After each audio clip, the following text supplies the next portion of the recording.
Hello everyone, welcome to Recapping Stories. Today we'll be checking a movie called Cabin Fever. Be advised, there will be spoilers. In the woods, a hermit tries to wake his dog by calling it and showing it a rabbit. He realizes something's wrong when he tries to lift the dog's paw only for it to come loose. We cut to a group of friends: Mercy, Jeff, Paul, Karen, and Bert, driving to a cabin they rented for the weekend. They stop at a store for supplies and snacks. Paul tries to talk with a boy, Dennis, but the kid bites him. Dennis' father, Tommy, comes out of the store telling them that everyone knows not to sit next to Dennis. He suggests Paul go wash his hand on a stream behind the store. Paul suggests the man places a sign warning people not to sit next to Dennis. While Paul washes his hand, his friends buy a few things. As they are leaving, Tommy stops Bert, who has stolen a Snickers bar. Bert gives the chocolate back and apologizes. The group arrives at the cabin. Jeff and Mercy immediately start to make out, briefly interrupted by Paul, who politely leaves them to their business. Bert decides to go shoot squirrels, and Paul tells him to be careful with the gun. Bert says he should relax, as it's just a BB gun. While going to the lake, Paul tries to tell Karen that he likes her, with no success. However, while they are resting on a wooden raft, she does kiss him. We return to Bert still hunting. He shoots in the direction of some noise, but it's not a squirrel. It's the hermit from before, looking quite sick. Scared, Bert tells the man to keep his distance, but he keeps walking closer to him. Bert ends up shooting at the man. When he meets with Jeff and Mercy again, he tells nothing of the incident, though he is visibly shaken. Later, the group is around a campfire, enjoying themselves and telling fun stories. Paul tells them about a murder that took place in a bowling alley. They are interrupted by a man, Green, and his dog, Dr. Mumble. At first, the group doesn't want Green to join them, but they warm up to him once he reveals he has weed. Rain starts to fall, ruining the party, so they part ways. The group returns to the cabin, and later someone knocks on the door, but it's not Green with more weed. It's the hermit Bert shot, now looking sicker. He begs for someone to call a doctor and recognizes Bert, who closes the door. He doesn't want to catch whatever the man has. Wanting to leave the woods and find help, the man tries to steal their car. The boys rush out, yelling at him and attempting to scare him off, damaging the car in the process. The hermit starts to cough blood and falls out of the vehicle, apparently disoriented. Paul accidentally sets him on fire, and the man runs off, screaming in pain. The group is in shock after what happened, but Jeff points out it was an accident. They have no cell phone connection and they need a mechanic. With no other option, they decide to wait until the following day to search for help. The next morning, the boys argue, blame each other for ruining the car, while Mercy decides to search for help on her own. We see the man's body in the reservoir, with the water being directly pumped into the cabin. Karen wants to leave, distressed by what they did. Paul calms her down, offering her a glass of contaminated water. Meanwhile, Jeff and Bert reach a house and find a woman cutting a sick-looking hog. At first, she's too angry about the ruined meat to listen, but after the boys manage to explain their situation, she invites them inside. However, they get scared when they realize she's the cousin of the hermit and give an excuse, leaving before she calls a mechanic. Mercy crosses the lake on a boat and finds an empty house, where she regroups with Jeff and Bert. The three return to the cabin. Meanwhile, Paul is visited by Deputy Winston. He talks about the events of last night, omitting the part about setting the man on fire. After seeing Karen, Deputy Winston encourages Paul to relax, party, and enjoy himself, promising to call a tow truck. While washing the car, Paul and Bert talk about Deputy Winston, and Paul expresses his belief that the deputy won't report them. Green's dog appears, growling and barking at them before Mercy scares off by shooting the air. They try to decide what to do next. Jeff says they should all leave rather than wait for Deputy Winston. Not feeling well, Karen goes to lie down and asks Paul to stay with her. Outside, Bert tries to fix the car while Jeff watches for the dog, which is still close by. Paul wakes up and starts to kiss Karen, touching her. The mood is ruined when he realizes she has caught the same strange flesh disease the hermit had. Frightened, he runs to the bathroom to wash the blood off. Seeing that Karen is sick, Bert freaks out, yelling at her to stay on the bed and away from the rest of them. Paul tries to calm him down, and they check each other for signs of the disease. Apparently, only Karen is sick. They take her to a shed nearby, trying to make it more comfortable by placing a mattress on the floor.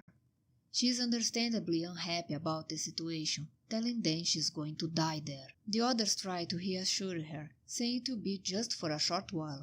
Someone will be right outside, so she won't be alone, and they'll be watching out for the dog. Karen doesn't seem reassured. Paul leaves to search for help. Mercy takes some dinner for Karen, but the other girl tells her to leave. She wouldn't want to infect the others. Meanwhile, Paul finds a house where a pretty lady lives. Her husband catches him spying on her and scares him off before Paul can try to explain. He runs back to the cabin. Mercy serves dinner, but no one wants to eat. Jeff points out that Karen may have used the dishes, ignoring Mercy when she tries to convince him that it's okay. She has washed all of them. He doesn't care. As far as he's concerned, all of his friends might be infected. He's not taking any chances. They start to fight until Paul makes them stop. Their friend is dying, and they have to help each other, otherwise they are screwed. As Bert drinks a glass of water, they hear the dog barking, trying to get in the shed. After scaring it off again, they call out to Karen with no response. Inside the shed, we can hear easy breathing. Karen is getting weaker. The following day, Bert manages to make the car work. Paul and Mercy go get Karen, and they see her condition got worse. She has a fever, and her legs are covered in blood and wounds. As he calls out for the others, Bert starts to cough up blood. As they try to place Karen in the car, she coughs and vomits blood, contaminating it again. Bert insists he wants to take his chances, driving off on his own when Paul and Jeff realize he's sick as well. Paul and Mercy try to get Karen back to the shed, while Jeff takes some supplies, deciding to leave the cabin. He angrily tells Mercy to stay away. He doesn't want anyone to get sick, but the both of them keep touching Karen as she bleeds. He walks away, and Mercy screams at him. With only the two of them left, Mercy falls in despair, believing they're all going to die. She compares the situation with being on a plane about to crash and wanting to have sex with the person next to you, since we're all going to be dead soon anyway. Paul indulges her. Bert arrives at the store and asks Tommy for help, telling him that his friends are sick.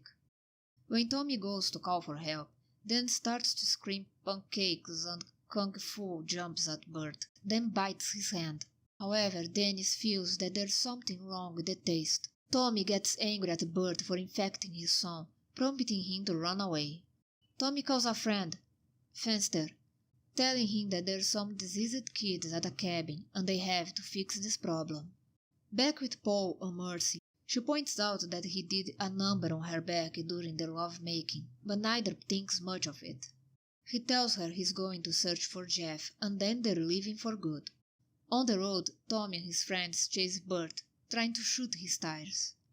Bert's car breaks down and he runs into the woods. While searching for Jeff, Paul finds the hermit's body in the reservoir. He tries to turn it around with a stick, only to end up falling in the water. Realizing this is how the disease is spreading, he hurries back. Bert tries to lose his attackers by marking a tree with his own blood, creating a fake trail. It seems to work as the men follow the wrong direction. As she takes a bath, Mercy realizes she is infected. Her back has wounds, and her legs bleed when she tries to shave. Desperate, she runs out and hears growling. Dr. Mumble gives chase, eventually catching Mercy and tearing her apart. Hearing the screams, Paul runs back faster but arrives too late to help. He finds Mercy's foot and sees Dr. Mumble eating Karen's flesh. The dog chases him, but he shoots it. Paul realizes that Karen is breathing. She's still alive. Wanting to end her suffering, he hits her as painlessly as possible with a shovel.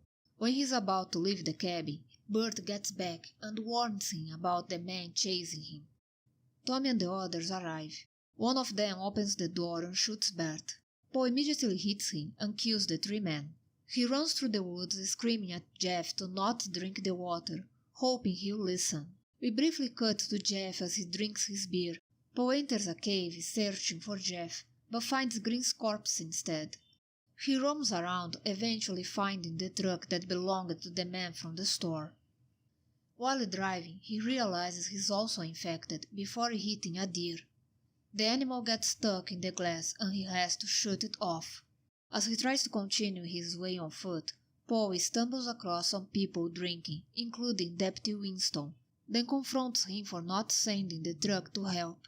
The deputy offers him a ride before hearing on his radio about some kids infected with a strange disease and who went on a killing spree. The sheriff tells him the kids are dangerous and to shoot them on sight.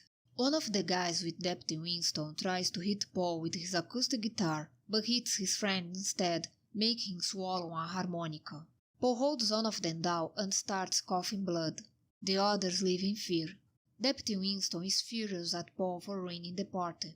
Paul hits him and walks until he reaches a road, fainting in front of a truck. When Paul wakes up, he's in a hospital. He briefly sees a man dressed as a rabbit, giving pancakes to Dennis before passing out again, having flashbacks about Karen. He wakes up again with two doctors and a cop in his room. The cop tries asking him what happened, but Paul can barely form a coherent sentence. The doctors decide to transfer him to another hospital, as they have no idea of how to deal with whatever he has. We cut to Paul in the back of Deputy Winston's car, trying to warn him about the contaminated water, but the deputy thinks he's asking for water. Jeff returns to the cabin, finding everyone dead. He cries for his friends, but is glad to have survived the ordeal. As he screams that he made it, he is shot by Deputy Winston, who proceeds to burn Jeff's body along with the other corpses as well as the cabin. Two children are gathering water from a creek, which we see is infected with Paul's corpse. They use the water to make lemonade and sell near the convenience store, including to some of the cops. In a post-credits scene, we see a truck transporting bottles of water leaving the store, implying the disease will spread.